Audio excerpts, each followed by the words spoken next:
African billionaire catches homeless African boy dancing with his paraplegic daughter. What he did next will move you. In a world where wealth and status often define one's worth, there are moments that remind us of the true meaning of life: connection, compassion, and humanity. This story begins with an unlikely encounter. An African billionaire, a man who had everything the world could offer, stumbling upon a scene that would change his life forever. He found a young homeless boy, with nothing but the clothes on his back, dancing joyfully with his paraplegic daughter. What happened next, what this billionaire decided to do, will leave you speechless. Get ready for a heartwarming journey of generosity, transformation, and the power of human kindness. Zaid al-Hakim was a man whose life revolved around power, wealth, and influence. He had built his empire from the ground up, navigating the cutthroat world of business with a sharp mind and an iron will. But despite all of his success, something was missing, something he couldn't quite place. The grand mansion in Lagos, Nigeria, with its towering walls and luxurious decor, felt hollow at times. Zaid had everything, yet he lacked the one thing he craved most: connection. On this particular day, Zaid was out with his daughter, Layla. She was his only child, and he worked hard to shield her from the harsh realities of the world. But Layla was no ordinary child, born with a rare condition.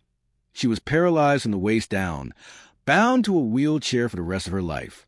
Zaid loved her fiercely, always going above and beyond to make sure she was happy, but he could never shake the feeling that she deserved more than the limitations of her condition. As part of his efforts to give Layla a sense of normalcy, Zaid decided to take her on a trip to a nearby park.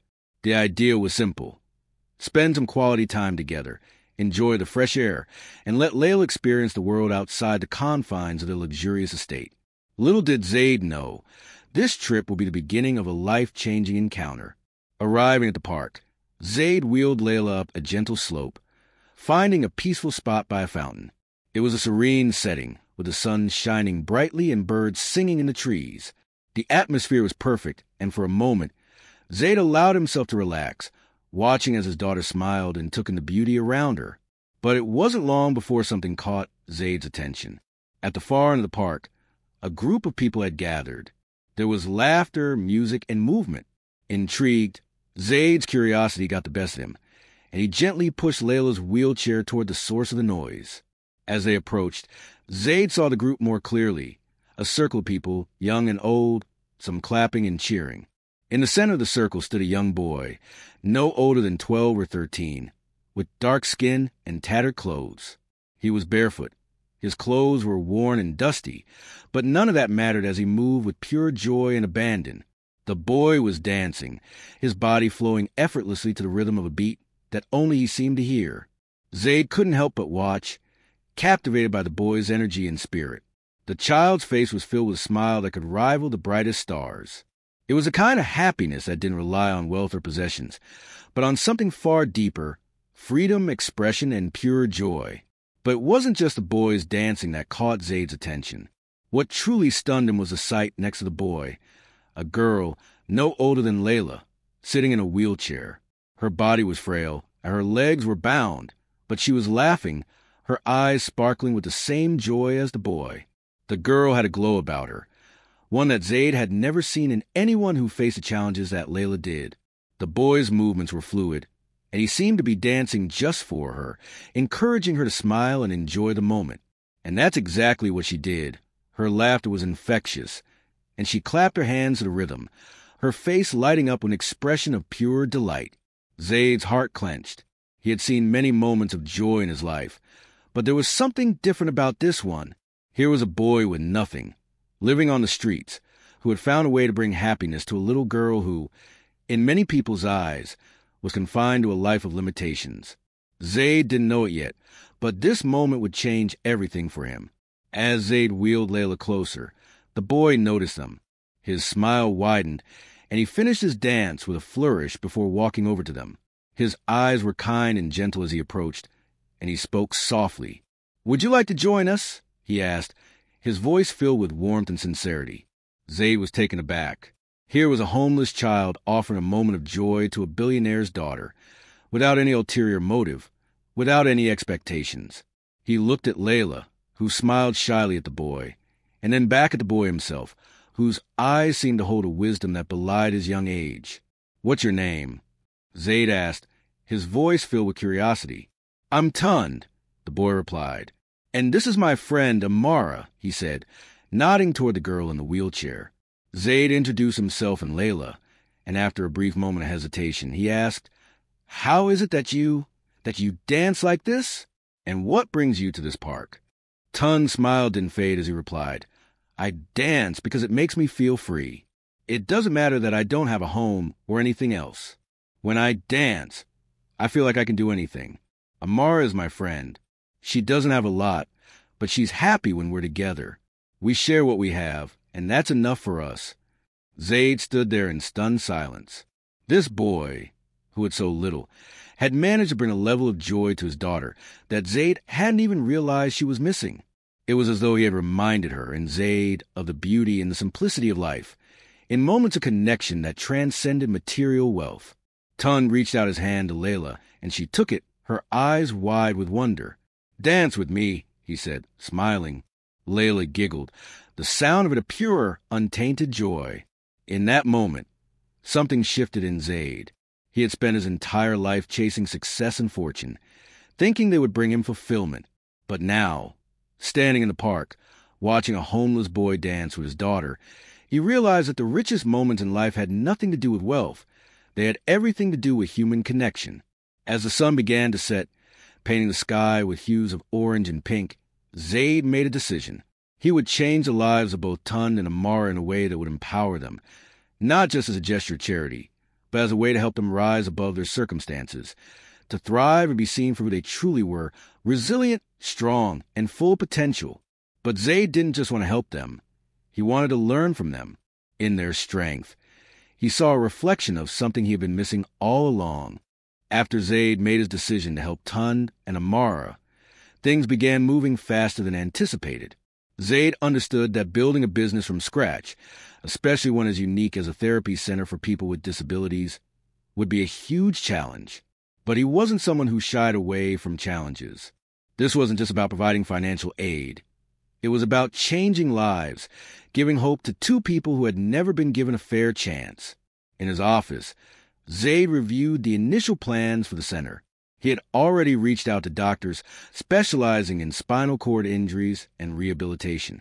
He'd hired an architect to design a space that would be both functional and welcoming, with the latest medical equipment.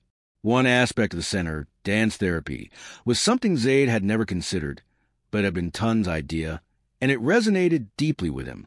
It made sense. Movement had power beyond physical recovery. It could heal the mind, body, and spirit. However, a question gnawed at Zaid. Could this truly work? He was venturing into an unfamiliar field. Healthcare. Would this endeavor attract the right attention, the right investors? The financial risks were immense. The healthcare industry was difficult to break into, especially with something so specialized. He needed more than just funds. He needed a network of professionals, partnerships, and trust. He picked up his phone and called Tund. The boy answered quickly, his voice cheerful as always. "Mr. Al-Hakim, how are things going?" Tund asked. "I'm getting things moving." Zaid replied, "But I need to ask you something." Tund, "How would you feel about expanding the vision of the center? What if we didn't just focus on rehabilitation? What if we create a space that also offered creative and emotional healing, art therapy, dance therapy, a place where people could reconnect with themselves?" There was a brief silence on the other end of the line before Tund's voice brightened. "You mean like a creative space? A place where people can express themselves through dance and art? That's a fantastic idea." Zaid smiled, relieved that Tund was so enthusiastic. "Exactly. I want this place to be a sanctuary for healing, physically, emotionally, and spiritually. And I believe dance can be an incredible way to help people express their strength and their stories, especially people like Amara." Tund's excitement grew. "I love that idea. It's perfect. I've always believed that dance can heal. Amara and we've used dance to keep going through all of our struggles. This could help people in ways we can't even imagine." Zaid felt a sense of purpose in Tund's words. He had seen how the boy's spirit had endured despite all of life's hardships. Now, Zaid was determined to give Ton the tools to help others experience the same hope. All right, I'll make sure we get the necessary funding for this. We'll make this center a reality. The weeks that followed were filled with meetings, planning, and hard work. Zaid reached out to potential investors, making a case of the center's impact not just on Amara and Tund, but on the broader community. He didn't just want to provide treatment for the disabled. He wanted to create a movement. The more Zaid discussed the idea with experts and stakeholders, the more the project began to take shape. The idea for the center was growing into something much larger than he'd initially imagined. The space would not only offer medical rehabilitation, but also creative therapies that would help people heal emotionally. It would be a place for anyone to come and rediscover their strength, regardless of their physical limitations. Zaid brought in specialists from various fields. Therapists who specialize in trauma, doctors who focus on spinal injuries, and even artists who understood the healing power of expression. He created a plan for the center that would have a multifaceted approach, offering physical therapy, dance therapy, art therapy, and workshops to help those recovering from trauma or injury regain their confidence. But despite the progress, there were many obstacles along the way. The most pressing issue was funding. While Zaid had already invested some of his own money into the project, he knew it wouldn't be enough. He needed additional resources, particularly from other investors. To ensure the success of the center, Zaid spent countless hours meeting with potential backers, making calls, and convincing people that this was more than just a business venture.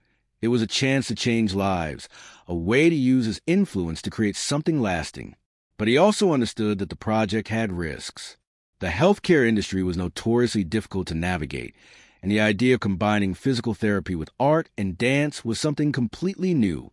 One afternoon, Zaid received a call that threatened to derail everything. His lawyer informed him that several investors had pulled out of the project, citing concerns about its viability. "Mr. Al-Hakim, I'm afraid some of the key backers have decided not to proceed. They don't believe this is a sound investment," the lawyer said. "They see the idea as too unconventional." Zaid's stomach dropped. He had put so much of himself into this project, and now it seemed like it was all falling apart. He stood up from his desk, walking to the window as he tried to collect his thoughts. How could he convince these investors that the center wasn't just about business? It was about creating an opportunity to heal, to give people the chance to reclaim their lives. He took a deep breath and dialed Tund's number. The boy answered quickly, as always. "Tund, I need you to come to the office," Zaid said. "We need to talk." Tund arrived within the hour, his face full of concern. "What happened, sir?" Zaid sat down and explained the situation. "Some of the investors are pulling out, and without their support, the project is at risk. We can't let that stop us, though. We have to find a way to make this happen." Tund looked at Zaid, his determination unwavering. "We can do it, Mr. Al-Hakim. You believed in us. Now we just need to show everyone what we can do." Zaid nodded. "You're right. I'm not giving up on this. I've already invested too much time and energy into this. We'll find new investors, but we're not backing down." As the days passed, Zaid worked tirelessly to secure the necessary funding. He contacted other potential backers, reaching out to both old and new connections. It wasn't easy. There were plenty of people who doubted the success of the project. But Zaid was driven by something greater than just profit. He was motivated by the opportunity to change lives, to help Tund and Amara create something that could make a difference in the world. Finally, after weeks of negotiations, Zaid secured enough funding to move forward with the center. He had convinced the right people that this was more than just a business venture. It was a chance to create something that would last, something that would inspire others to believe in the power of human resilience. The project was on track, but Zaid knew there was still much to do. He would need to bring together a team of dedicated professionals, ensure that the center's programs were impactful and effective, and most importantly, continue to work closely with Tund and Amara to ensure the center aligned with their vision. The journey ahead would be challenging, but Zaid was determined. He had made a promise to Tund, to Amara, and to himself. And no matter how difficult it became, Zaid would see this mission through to the end. The days after securing the funding were a whirlwind for Zaid. His office became a hub of activity. Meetings with architects, doctors, therapists, and local authorities filled his calendar, leaving him little time for rest. Despite the exhaustion that threatened to overwhelm him, Zaid was driven by an unwavering sense of purpose. The vision for the center was becoming reality, and he could almost see it in his mind, a space filled with light, love, and hope, where people could come to heal, to rediscover themselves, and to find a future they thought they had lost. But the road to redemption was never as smooth as one would hope. Every time Zaid thought the project was moving forward, a new obstacle seemed to arise. Some investors were skeptical about the unconventional nature of the center, while others questioned its long-term viability. The critics were vocal, and their doubts echoed in Zaid's mind, but he refused to let them deter him. As the opening day of the center drew closer, Zaid found himself facing challenges that tested his resilience. He began to realize that building a business wasn't just about financial planning or strategic partnerships. It was about people. It was about the individuals whose lives would be forever changed by the center. And in that realization, Zaid understood that he was not just creating a physical space. He was creating a community. One morning, as Zaid sat at his desk, reviewing the final plans of the center, his assistant Naomi walked in, her face serious. "Mr. Al-Hakim," she said, her voice filled with concern, "there's someone here to see you. It's Tund." Zaid stood up, his heart skipping a beat. It had been a while since he had seen Tund, and he wondered what was on the boy's mind. Tund had been helping him every step of the way, offering his insights into the design of the center and sharing his vision for the future. Zaid had grown to admire Tund's maturity, his sense of responsibility despite his young age, and the way he had managed to keep Amara's spirits high throughout the process. "Send him in," Zaid said, standing to greet him. Tund walked into the room, his usual bright smile replaced with a more serious expression.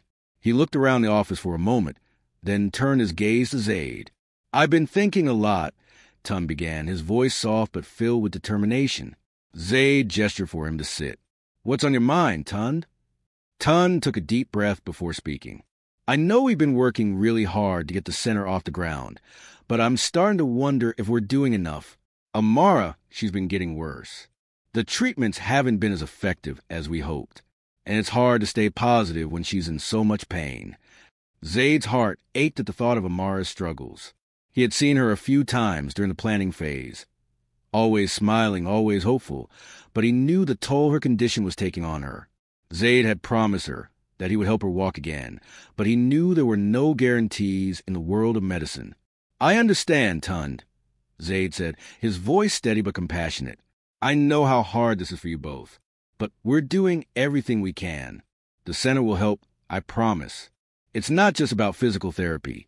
It's about giving people like Amar the tools to overcome not just their injuries, but their emotional and mental barriers." Tund nodded, but his eyes were filled with uncertainty. "I believe in what we're doing, Mr. Al-Hakim. I do. But sometimes I feel like we're pushing her too hard. Maybe she needs more than just therapy. Maybe she needs something else, something deeper." Zaid looked at the boy, his mind racing. He understood Tund's concerns. Amara had been through so much already. She had fought for years to regain a sense of normalcy in her life, only to be confronted with constant setbacks. Zaid had promised to help her walk again, but there were moments when even he didn't know if it was possible. "Do you think there's something more we can do?" Zaid asked, his voice filled with empathy. Tund's eyes brightened as he spoke. "Yes, I've been thinking about it for a while now. What if we created something inside the center that wasn't just about physical therapy, but about giving people like Amara purpose?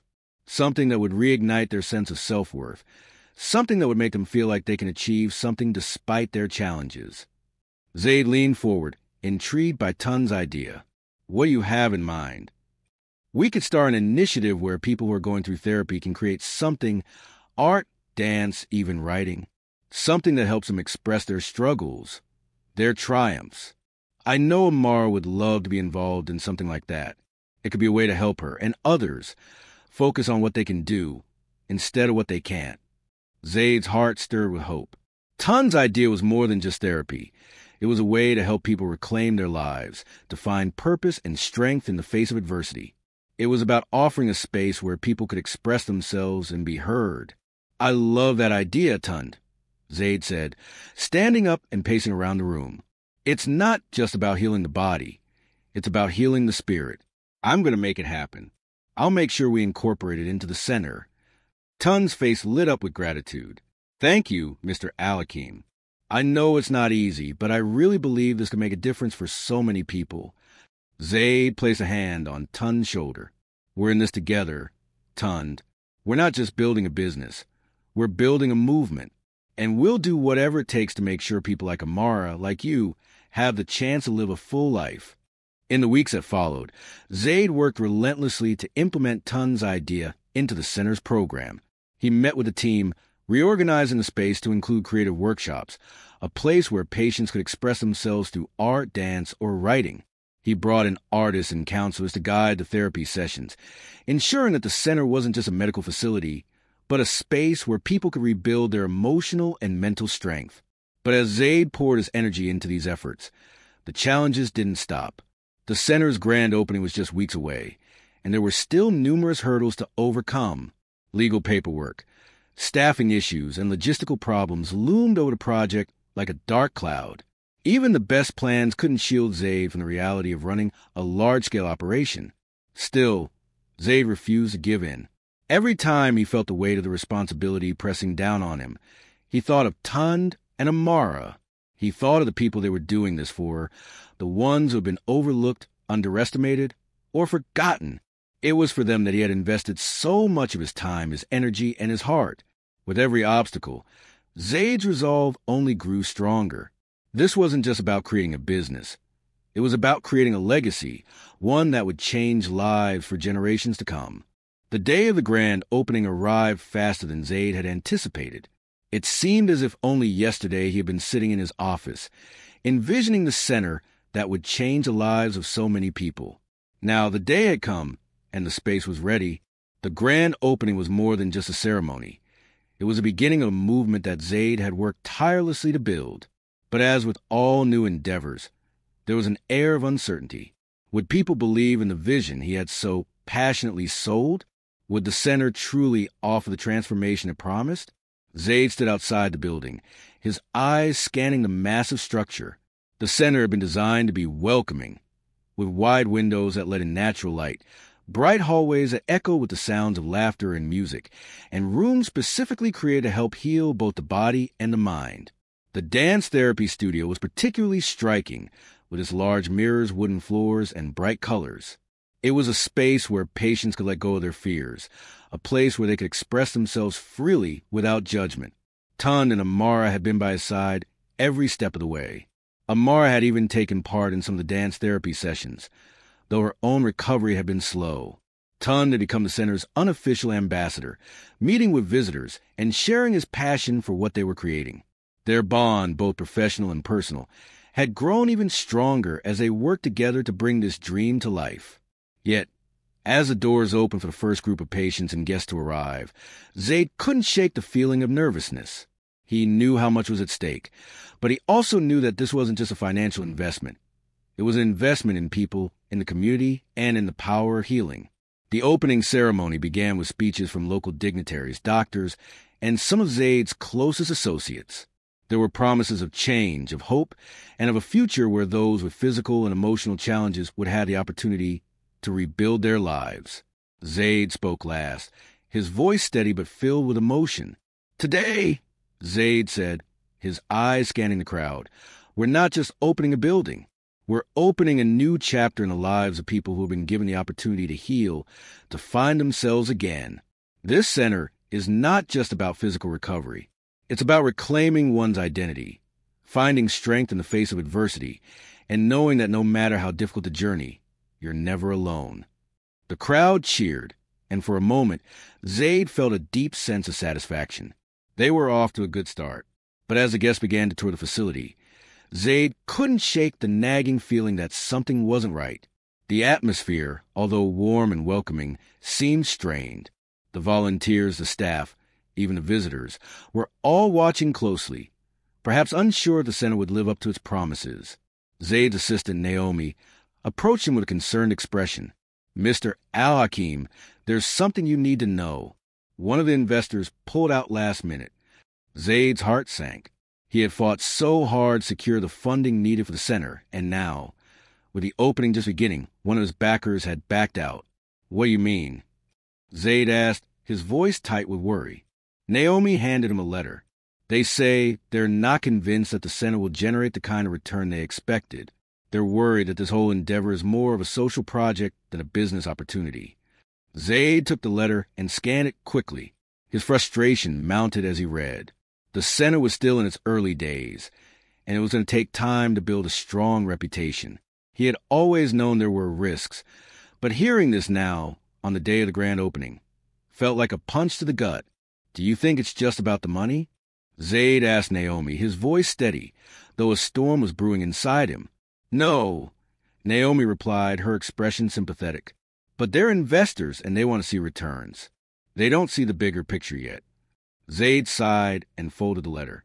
He had faced countless obstacles to get to this point, but this one felt different. If the center was to succeed, it had to prove its value beyond just financial returns. It had to prove that it could truly change lives. "Get me in touch with them," Zaid said, his tone resolute. "I'm not letting this go." As the guests mingled in the center, touring the various therapy rooms and speaking with the doctors and therapists, Zaid made his way to the office, determined to address the situation. He couldn't let the center's future hang in the balance because of a few doubts. He had spent too much time, too much of his own soul, in this project to let it crumble now. His phone buzzed, and he saw that Tun was calling. He quickly answered. "Mr. Al-Hakim, how is everything going?" Tun asked, his voice hopeful. Zaid hesitated for a moment, then exhaled. "Not great," Tun. One of the investors pulled out. There was a pause on the other end. "What happened?" "They think this is more of a social project than a business. They don't believe it's financially viable in the long run," Zaid explained. "I have to go and convince them otherwise." Tun's voice was filled with determination. "Don't worry, Mr. Al-Hakim. We'll figure this out. The center is changing lives. We've already seen that. We just need to keep pushing."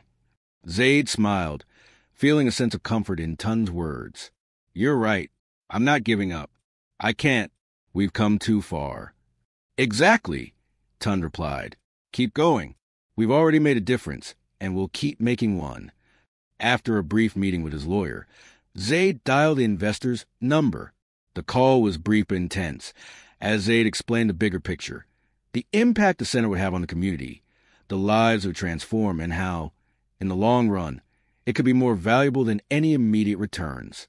After what seemed like an eternity, Zaid received a message confirming that the investor had agreed to stay on board. The relief that flooded over him was immense. He had successfully navigated yet another obstacle, and the center could continue its mission. But even as the tension eased, Zaid knew this was just the beginning. There would be more challenges ahead. The world would test the center's worth. But Zaid was ready. He had invested too much of himself into this project to let anything tear it down. As the evening approached and the grand opening ceremony came to a close, Zaid stood by the front doors, watching as people began to leave. Tun and Amara had already gone, excited about the future of the center, but Zaid remained lost in his thoughts. For the first time in a long while, he felt a deep sense of peace.